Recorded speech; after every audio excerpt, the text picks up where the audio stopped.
¿Qué tal? Bienvenidos una semana más al consultorio de UGT, programa que queremos empezar hoy con un dato muy revelador. Según datos oficiales, el 50% de la población mundial vive con menos de $5,50 al día, una pobreza, por desgracia, muy instaurada tanto en nuestro país como a nivel mundial. España, de hecho, cada año recibe a miles de personas migrantes que huyen de sus casas, de sus países, ya sea por violencia, por la guerra o simplemente por esta pobreza que os estamos comentando. En los últimos meses, además, las Islas Canarias han recibido a una gran cantidad de personas que huían de su país, personas que han estado directamente hacinadas en lo que ya conocemos como el Campamento de la Vergüenza, donde se han juntado a más de 2.600 personas. Hoy, en el consultorio de UGT, hablamos de las personas migrantes, personas con derechos.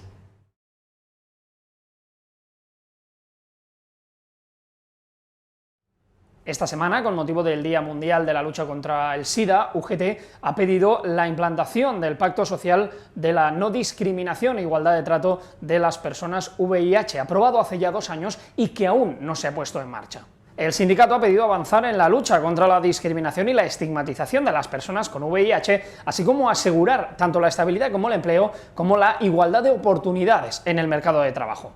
La pandemia, se ha recordado desde UGT, no debe ser una excusa para olvidar y dejar al margen a estas personas.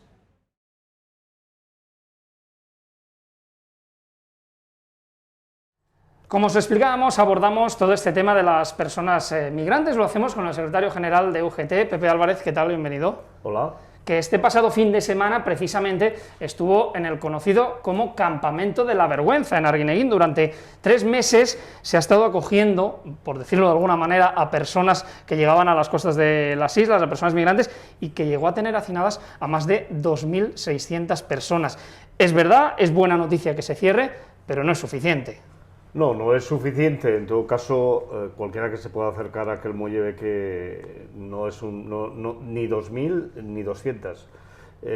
Creo que España necesita hacer una política migratoria que esté combinada con la Unión Europea y que nos permita que estas personas que vienen huyendo, en muchos casos, de persecución política, desde luego de persecución por razones económicas, pero también por afinidad sexual, por ser mujer, en nuestro país los tenemos que acoger de manera correcta, y la puerta sur de la Unión Europea son las fronteras de las Islas Canarias, y en ese sentido creo que España tiene que ser solidaria con Canarias y a la vez también el conjunto de la Unión Europea lo tiene que ser con España. Como decías, son personas que huyen de sus países pues por la guerra, por la violencia, por la pobreza, por lo que decíamos, la condición, la orientación sexual, que llegan a nuestro país si tienen la suerte, porque ya van más de 800 personas que han perdido la vida en el Mediterráneo en lo que va de año, y cuando llegan aquí, Pepe, se les trata como delincuentes. Bueno, las estadísticas creo que no reflejan el drama de la fosa común que hay en el Mediterráneo, o que ahora también con toda seguridad hay en el Atlántico. Creo sinceramente que este drama solo nos podemos acercar a él con ojos humanos, de seres humanos. Las personas somos iguales, hayamos nacido unos kilómetros arriba o unos kilómetros abajo, y la acogida tendría que ser una acogida digna. Y sobre todo, y lo que tiene más importancia de futuro, son las políticas en origen.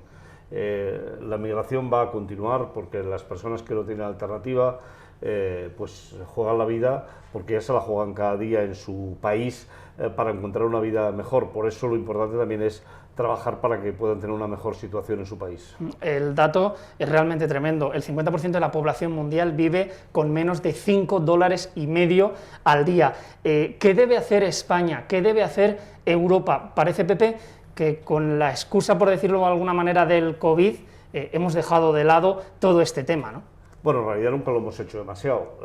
Las políticas que se han realizado al desarrollo han sido clarísimamente insuficientes en España, en Europa. ¿Qué tenemos que hacer? Pues contribuir a una política global, tal y como está el comercio, o como hay otros elementos globales que nos permitan que las personas en su país puedan vivir dignamente.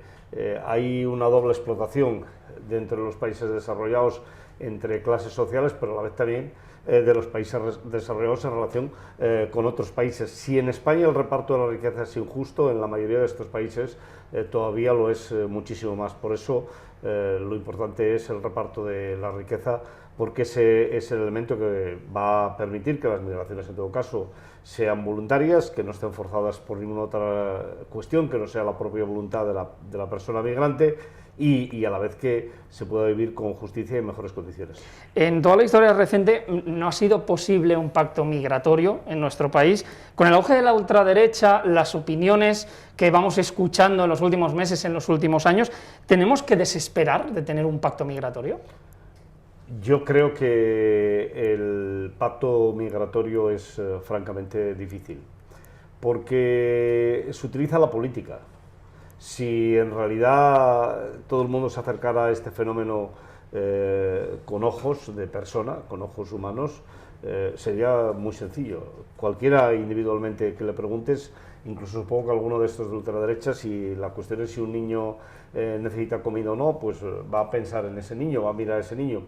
La cuestión es cuando se plantea en términos globales, que es donde está el debate y es donde cuesta tanto acercarse, porque en España hay mucha gente que padece situaciones de dificultad y esta idea de que le hacen algunos entender de que su problema es el otro, es lo que genera esta situación de racismo y xenofobia, cuando en realidad no es el otro que viene, la cuestión suya es el otro que vive en un barrio alto de cualquier ciudad y que es el que realmente lo está explotando y el que no está permitiendo que el dinero fluya de manera justa.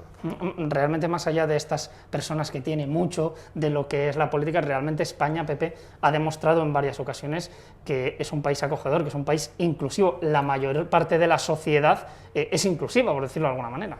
Eso parece que es evidente, sería bastante razonable porque nosotros somos un país que siempre ha emigrado. ¿Quién no ha tenido a alguien de su familia que ha ido a América, ¿no? Casi todo el mundo hemos tenido un abuelo que ha estado en Cuba. En ese sentido, un país de migración que lo ha hecho por razones económicas, por razones políticas en algunos otros momentos de nuestra vida, huyendo de la persecución política, tiene que tener esa visión que vaya más allá de la que nos plantea simplistamente la ultraderecha y que intenta culpar al que no tiene ninguna responsabilidad, que es al migrante. Pepe Álvarez, secretario general de UGT, muchísimas gracias por acompañarnos. Gracias.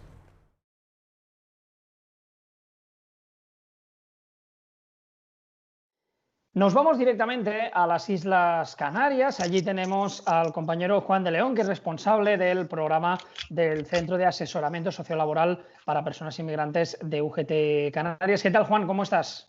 Hola, buenas tardes. Preguntarte, ¿cuál es el día a día, la situación en Canarias, el campamento que comentábamos justo hace unos minutos con el secretario general de UGT, que teóricamente ya se ha desmontado? Sí, el campamento, afortunadamente, el campamento de la vergüenza, como se le denominaba, afortunadamente se ha desmontado y se ha trasladado a diversos sitios que la administración ha destinado. Tiene en Barranco Seco unas antiguas instalaciones, en Tenerife y en Fuerteventura. Tenerife no está viable y Fuerteventura pues tiene una capacidad para unas 700 personas y me parece que tiene que hacerle muchas reformas. Y en Tenerife, que es una ubicación militar, tiene que hacer demasiadas reformas y por lo que la última noticia que he obtenido es que el Ayuntamiento de La Laguna le denegó la licencia de obra, o sea, o le paralizó las obras por no tener licencia, simplemente. Una de las grandes dudas que nos ha surgido a todo el mundo es ¿por qué esto no se ha hecho antes? ¿Por qué no se les ha ubicado con anterioridad? ¿Por qué han estado hacinadas que en algún momento se han juntado más de 2.600 personas en el muelle de Arguineguín, en un sitio que si la gente en algún momento tiene posibilidad de acercarse, verá realmente lo que es? Es un muelle pesquero, un muelle donde va Arguineguín es un lugar pesquero y se ubicó ahí provisionalmente porque lamentablemente la descoordinación entre todas las administraciones era evidente, se creía que era algo puntual y y para nada la emigración y lo que es la vía de Canarias no es nada puntual, simplemente es como decían nuestros viejos, cuando el norte tiene gripe, el sur ya está ardiendo en fiebre. O sea que las pandemias, las situaciones socioeconómicas, Senegal vive de la pesca y actualmente se le ha vendido lo que es el banco pesquero, está los países como China y demás pescando, entonces ya no tienen una vida, unos medios de subsistencia y por lo tanto tienen que emigrar, o sea, no les queda otra. Entonces la cuestión es esa, la cuestión que ha pasado en Canarias, que se ha evidenciado más y yo creo que se le ha dado más importancia, y es verdad que hay que darle la importancia, que las últimas crisis que hubieron en el principio del año 2000, pero en el principio del año 2000 había un convenio y había un protocolo de actuación para la acogida de esa gente inmigrante y de paso había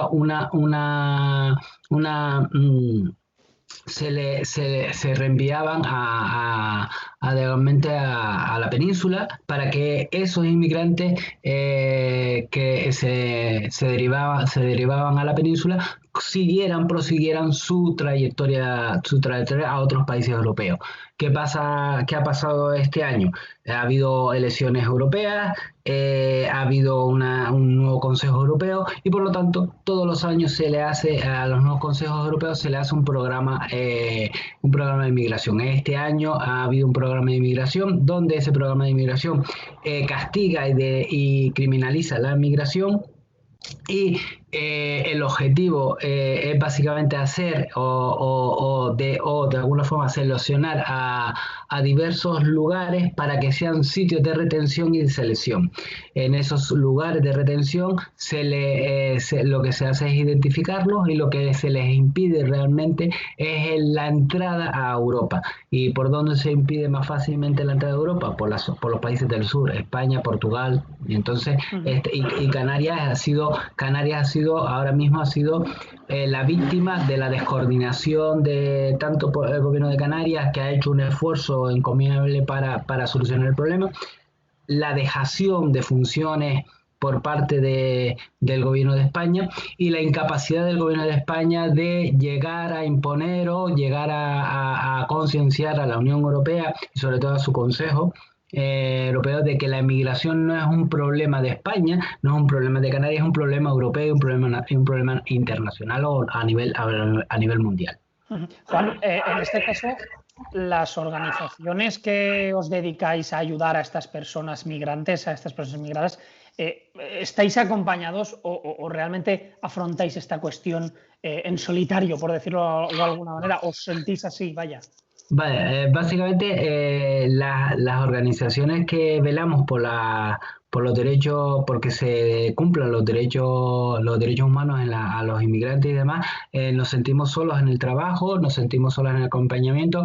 Es verdad que hay subvenciones del Estado, da subvenciones y demás, pero no cubre el esfuerzo ni las necesidades de personal que necesitamos. También es una queja evidente y ahora se va a hacer más evidente de que estos inmigrantes están ahora mismo ingresados en un recinto cerrado y no sabemos si el gobierno estatal va a permitir a las organizaciones, tanto a los sindicatos como interlocutores sociales que somos, y a las organizaciones que defienden los derechos humanos, acceder a la situación, a ver en qué situación se encuentran esos inmigrantes y si realmente están siendo asesorados legalmente, porque dentro de todos esos inmigrantes habrán menores, en esos inmigrantes habrán personas que son susceptibles de solicitar protección internacional, entonces toda esa información habrá que dársela.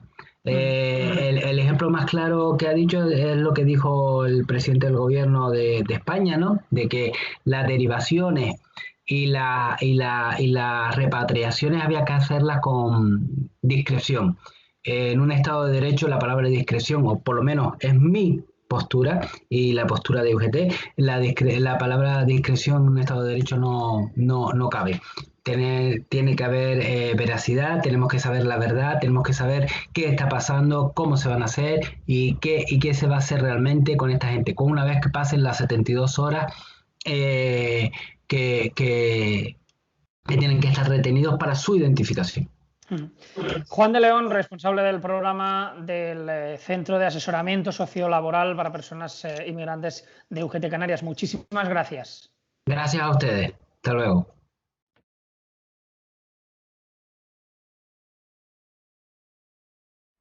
Nos trasladamos en este caso a Cataluña para conocer más en profundidad qué se hace en esta comunidad, qué hacen desde la UGT de Cataluña para ayudar a todas estas personas migrantes. Tenemos con nosotros a David Papiol, que es el presidente de AMIC, la Asociación de Ayuda Mutua de Inmigrantes en Cataluña. ¿Qué tal, David? ¿Cómo estás? Hola, ¿qué tal? Buenos días. En primer lugar, ¿cuál es el trabajo que se hace desde AMIC para que todos los que nos están viendo, todas las que nos están viendo, comprendan un poco más qué hacéis?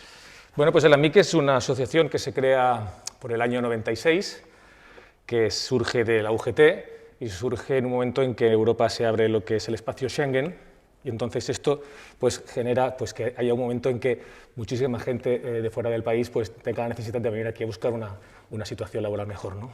Entonces, desde lo que es la UGT entendíamos que había que ayudarles de alguna forma a hacer esa inserción laboral y social, ¿no? Después, y a partir de ahí pues fue lo que se generó el AMIC, que eso fue lo que ayudó en ese momento y que luego ha ido evolucionando, ¿no? Si en un principio pues hablábamos de reagrupaciones familiares o de mejor inserción laboral, hoy estamos hablando, por ejemplo, de homologación de estudios o de otros tipos de inquietudes y necesidades que necesita la población. Sobre todo en ese paso más difícil. Estamos hablando de personas, lo hemos reiterado mucho en el programa de hoy, que llegan a España por una vía o por otra, a Canarias, a las costas de Andalucía, que normalmente España es un sitio de paso, porque suelen ser muchas veces subsaharianos que suben hacia arriba, suben hacia Francia, hacia Bélgica, etcétera, que llegan aquí y ese es el peor tramo, el momento en que se les trata, por decirlo de alguna manera, como delincuentes, ese momento más difícil, ¿no? Bueno, España no nos podemos eludir. España hoy en día tiene casi aproximadamente 150.000 esclavos modernos, lo que se conoce como esclavitud moderna, ¿no?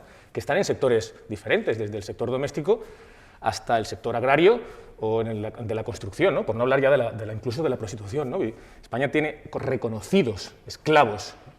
Y luego aparte, pues claro, si estás viendo como esta evolución de las personas que van, pues no solamente la zona de Canarias, como tú decías, ¿no?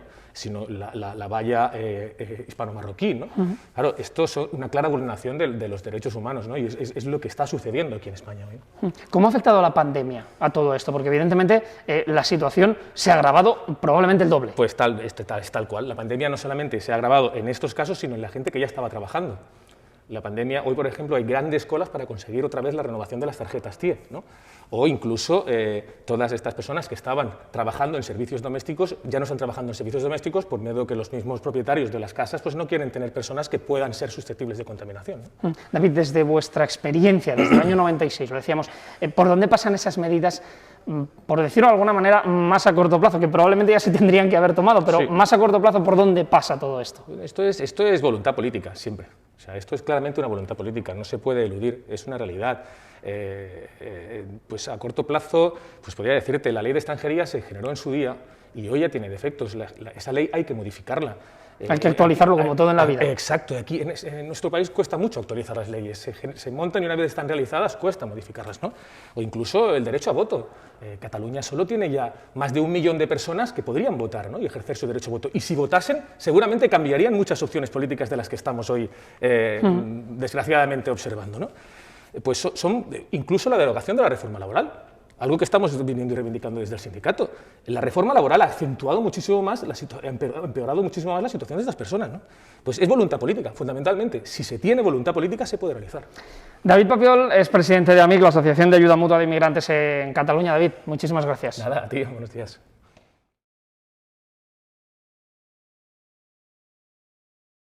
Es importante, hablando de este tema, conocer un poco más en profundidad la situación que muchas personas viven o tienen que vivir cuando llegan a nuestro país. Hoy tenemos con nosotros a Janet Vallejo. Janet llegó en el año 2003, es decir, lleva 17 años ya en España, es miembro, es vicepresidenta de la asociación AMIC de la UGT de Cataluña. ¿Qué tal, Janet? ¿Cómo estás? Hola, ¿qué tal? Buenos días. ¿Qué tal? Déjame, en primer lugar, preguntarte directamente, ¿qué problemas se encuentran las personas migrantes en el día a la hora de acceder a un trabajo? ¿Qué problema te encontraste tú cuando llegaste a España? A ver, hace 17 años, como bien comentas, la situación era totalmente diferente a la que tenemos ahora. Entonces, sí que he tenido más oportunidades profesionalmente. También mi situación como migrante familiar, no tanto como... No me he sentido motivada a salir de mi país por una cuestión económica o una cuestión que peligrara mi vida, sino por una cuestión más emocional, ¿no?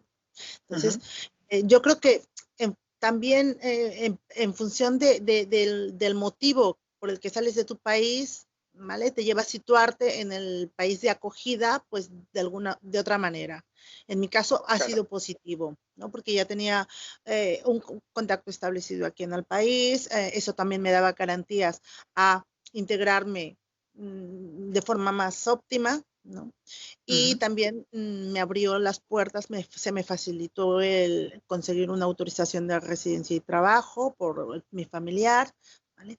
Entonces, bueno, mi situación en aquel momento fue buena, digámoslo así. Claro, no todos los casos son como los tuyos, Janet. De hecho, tú estás, como decíamos, en la asociación AMIG, que es una asociación para acompañar a estas personas migrantes, a estas personas que vienen a nuestro país, que en muchos casos, como decíamos, son por temas, pues, por huir de una guerra, por huir de una lucha, por la pobreza. En todo este tiempo, ayudando a estas personas, ¿tú has notado alguna diferencia? ¿Realmente nuestro país es un país inclusivo?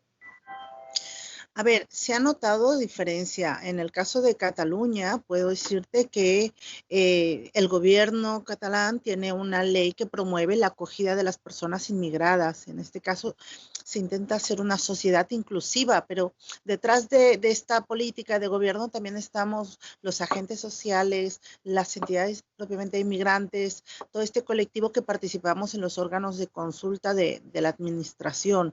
Y bueno, hemos conseguido en el año 2010 tener una ley que promueve esta acogida, que da herramientas básicas a la población migrante, que, por ejemplo, que una persona que llega, sea por el motivo que sea, pueda acceder a formación de catalán. Entendemos que es una de las lenguas cooficiales y si tú les das esta base a la población, puedes facilitarle de alguna manera, digamos, su integración, ¿no?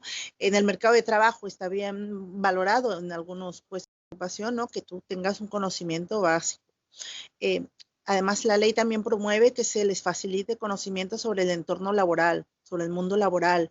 Y esto, siendo de fuera, que lo veo positivamente, ¿no? Porque vienes, desconoces, muchos desconocían que es un contrato, que es una nómina, o te acercas a tu sindicato y los mismos sindicatos promovemos estas herramientas de conocimiento, pero es que ahora también esta ley lo posibilita, ¿no? Que tengas una base de formación de 15 horas, por ejemplo. Entonces, Janet, bueno, algunos sectores se interpreta el tema del trabajo, se interpreta como que muchas personas migradas, imagino que a ti te lo habrán explicado, personas de las que atendéis, que vienen como en una especie de vacaciones pagadas a quitarle el trabajo a las personas de aquí, ¿no? Esa es una imagen que han intentado extender mucho. ¿Realmente esa imagen sigue persiguiendo? por parte de grupos extremistas, bueno, de extrema derecha, sí, existe y esa no tienen fundamento, porque desde tiempos de bonanza de la economía española se ha necesitado la mano de obra extranjera y sabemos para ocupar aquellos puestos de ocupación poco cualificados, aunque en muchos de estos puestos haya gente realmente con una formación universitaria, porque tenemos gente que viene que nadie quiere hasta hace poco, ¿vale? El tema de servicio doméstico, el tema del trabajo del campo, el tema de la construcción, hostelería, que también es un sector mal remunerado. Entonces, es población que estaba ocupando esos puestos que nadie quería, ¿vale? Y bueno, lamentablemente la situación de pandemia está cambiando nuevamente la dinámica de mercado de trabajo, porque hoy todos pocas ocupaciones, pues también las están compitiendo con la población española. Janet Vallejo es miembro de la asociación AMIC de la UGT de Cataluña, ayuda de acompañamiento a personas migradas, a personas que en unos casos, como Janet, dejaron su país voluntariamente, de forma emocional, como nos ha explicado, pero que en otros muchos casos, Janet, lo dejan por lo que decíamos, por huir de la violencia, por huir de esa pobreza y esa desigualdad que desgraciadamente azota a buena parte del mundo. Janet Vallejo, muchísimas gracias. De nada, gracias a ti. Pues hasta aquí el consultorio de esta semana, donde hemos abordado el tema de las personas migrantes, millones de personas que huyen de sus países, de sus casas, que dejan toda su vida atrás en busca de una vida digna. Y es nuestro deber como sociedad no solo acogerlas, sino luchar para erradicar la pobreza.